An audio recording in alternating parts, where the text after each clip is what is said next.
കമ്പ്യൂട്ടറിന്റെയും smart ഫോണിന്റെയും ഉപയോഗം വർദ്ധിച്ചതോടെ പുതിയ തലമുറ രോഗങ്ങളും മലയാളികളെ പിടികൂടിയിരിക്കുകയാണ്. ഇവ ഉപയോഗിക്കുമ്പോൾ പാലിക്കേണ്ട കാര്യങ്ങളെക്കുറിച്ച് വ്യക്തമായ അറിവില്ലാത്തതാണ് ന്യൂ ജനറേഷൻ രോഗങ്ങളുടെ പ്രധാന കാരണം.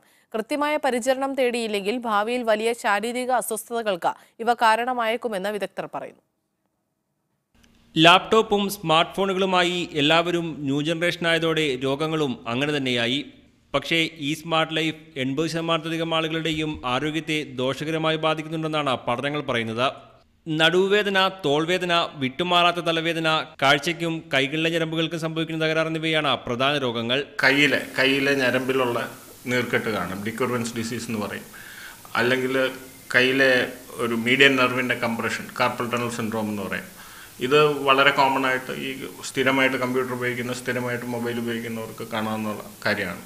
ന്യൂ ജനറേഷൻ രോഗങ്ങൾ തടയാൻ ഏറ്റവും പ്രധാനമായി വേണ്ടത് കമ്പ്യൂട്ടറുകളും സ്മാർട്ട് ഫോണുകളും ഉപയോഗിക്കുന്നതിന് പാലിക്കേണ്ട മാർഗനിർദ്ദേശങ്ങൾ കൃത്യമായി പാലിക്കുക എന്നതാണ്. ഒരു പ്രോപ്പറായിട്ടുള്ള ഒരു ഫിസിയോതെറാപ്പിസ്റ്റിനെയോ ഓക്യുപേഷണൽ തെറാപ്പിസ്റ്റിനെയോ കണ്ട് അവരുടെ അഡ്വൈസ് നേടുക. എങ്ങനെയാണ് ഇരിക്കേണ്ടത്, കമ്പ്യൂട്ടറിൻ്റെ ഹൈറ്റ് എങ്ങനെ വേണം, നോക്കുന്ന രീതി എങ്ങനെയായിരിക്കണം, എത്ര നേരം ഒരു പൊസിഷനിലിരിക്കാം, കസേര പ്രോപ്പറായിട്ടുള്ള. നമ്മളിങ്ങനെ കൂനിക്കൂടിയൊക്കെ ഇരുന്ന് കഴിഞ്ഞാൽ നമുക്ക് ഡെഫിനറ്റ്ലി നടുവേദന വരും.